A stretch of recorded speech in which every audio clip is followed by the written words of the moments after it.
राम मंदिर की प्राण प्रतिष्ठा के बाद होने वाले चमत्कार जारी हैं।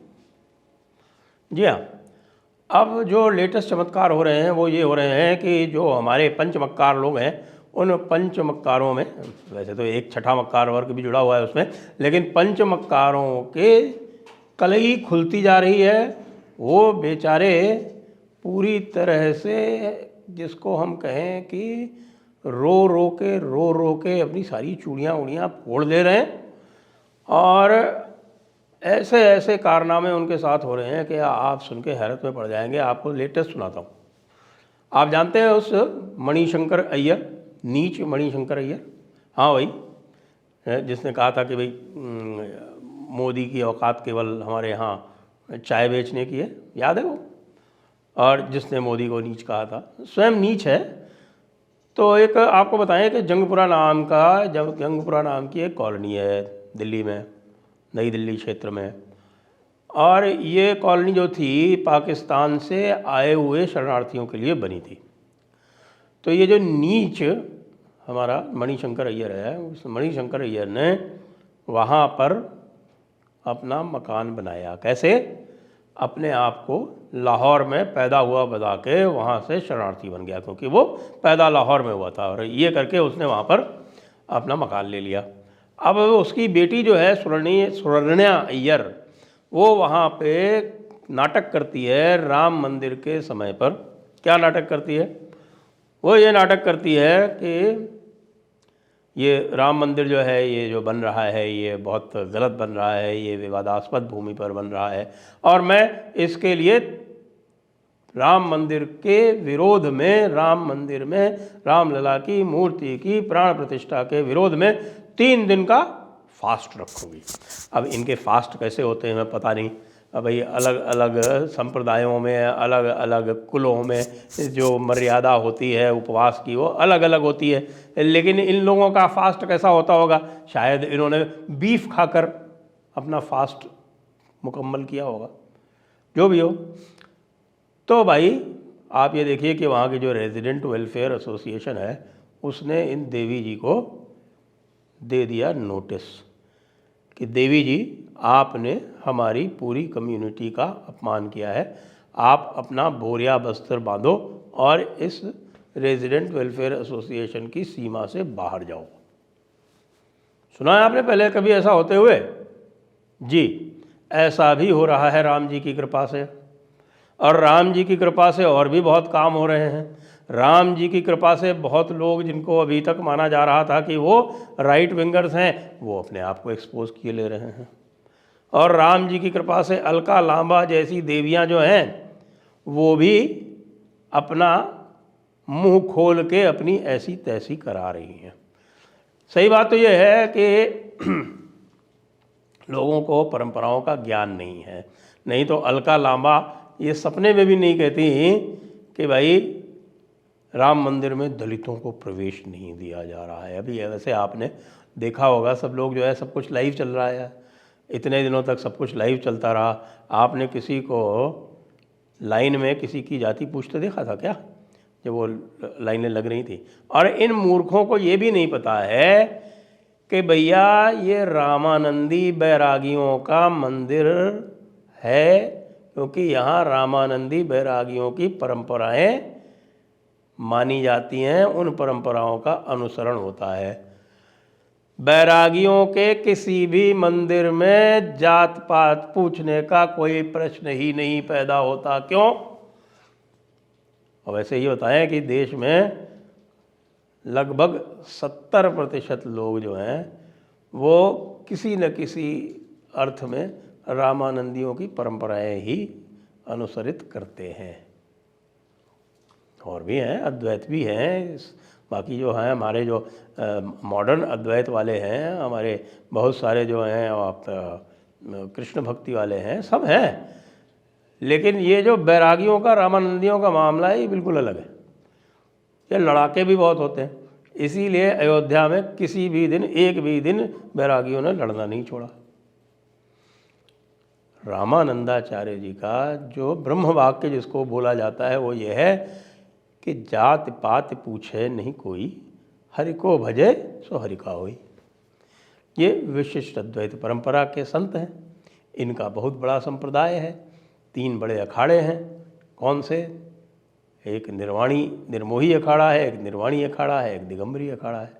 निर्मोही अखाड़ा वाले जो हैं उन्होंने अंत तक राम मंदिर का केस लड़ा था, और निर्मोही अखाड़े के महंत नित्य गोपाल दास जो हैं, जो निर्मोही अखाड़े के प्रमुख हैं, वे ही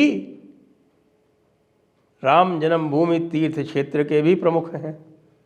तो भैया ये अलका लांबा को ये ज्ञान कहाँ से आया? और इसीलिए आजकल तो जनता इतनी ज्ञानी हो गई है कि अलका लांबा के खड़े खड़े उतार दी, खड़े खड़े कार्यक्रम कर दिया, और भी लोग ज्ञानी पैदा हो गए हैं। वो ज्ञानी लोग कहते हैं कि भाई ओहो ये तो भाई सब कुछ ठीक है, आप लोगों को मंदिर चाहिए और 30,000 मंदिर चाहिए, तो फिर जाति से भी संघर्ष करना पड़ेगा। क्या करना पड़ेगा भाई? सर के ऊपर जाति लेके घूमनी पड़ेगी क्या? पता नहीं है। एक्चुअली क्या हो गया है कि भाई ये जो ट्रैड विंग है ना, हमारा हिंदुओं का भी तो एक ट्रैड विंग है ना, वो हमारे निश्चलानंद जी जैसे महाराज जैसे लोग, अभिमुक्तेश्वर आनंद जी जैसे जो है ये सब, और ये ठेठ वर्णाश्रम, मतलब क्या कि भाई वर्ण जो है वो केवल जन्म से होता है।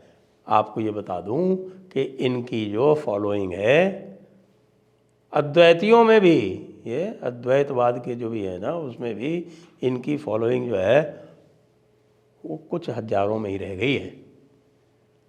क्योंकि अद्वैत वाले भी अब कहाँ जाते हैं? अद्वैत वाले भी स्वामी विवेकानंद के रामकृष्ण मिशन और स्वामी चिन्मयानंद चिन्मय मिशन, ये लोग जो हैं इन्होंने जो परंपरागत जो इंटरप्रिटेशन किए हुए हैं मठों के वर्णाश्रम वाले शंकराचार्यों ने, दशनामी संप्रदाय ने विशेष तौर से, वो पूरी तरह से समाप्त कर चुके हैं। तो ये ट्रायड और लेफ्टिस्ट, ये दोनों एक दूसरे से मोटिवेट होते हैं, एक दूसरे को फीड करते हैं कि जब तक ट्रायड वो बोलेगा तो इधर से वो लेफ्ट वाला कैप्चर कर लेगा, लेफ्ट वाला कुछ बोलेगा और ट्रायड उसको काउंटर करने लगेगा। ये फ्रिंज हैं एलिमेंट्स, और ये जो फ्रिंज एलिमेंट है इसके चक्कर में हमको पढ़ने की ज़रूरत है नहीं वैसे देखी जाए तो। और जनता जो है राम नाम पे पूरी तरह से एक हो चुकी है। राम नाम की लूट है, लूट सके सो लूट, अंतकाल पछताएगा जो प्राण जाएंगे छूट। क्यों?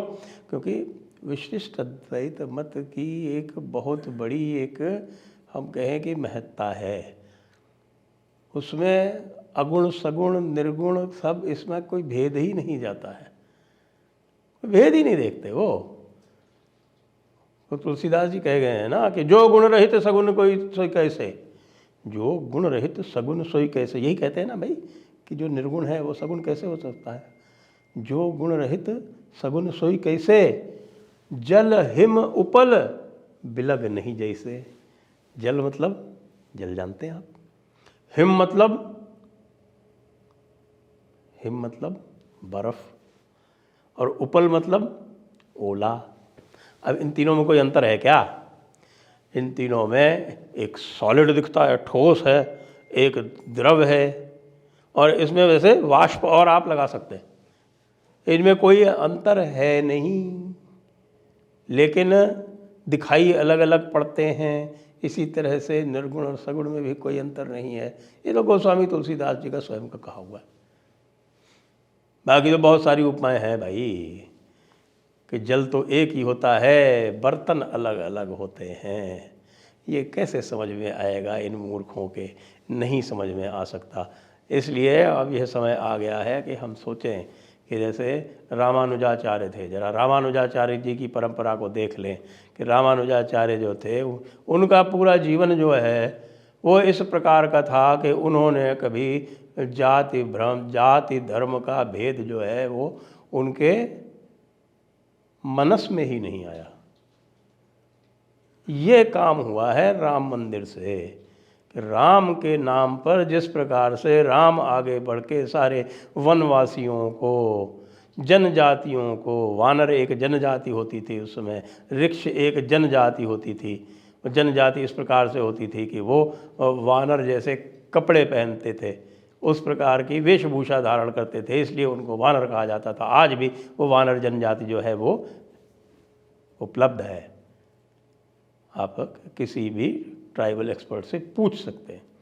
तो वो वानर जनजातियों को, ऋक्ष जनजातियों को, उनको सबको साथ में लेकर, उनको सुदृढ़ बनाकर, मर्यादा का पालन करते हुए और अपने धर्म का पालन करते हुए, दुष्टों की समाप्ति में लगे हुए श्री राम जी का जो एकता का संदेश है वो इस समय जन जन में व्याप्त हो रहा है, और उसको जो भी जुठलाएगा वो मार खाएगा।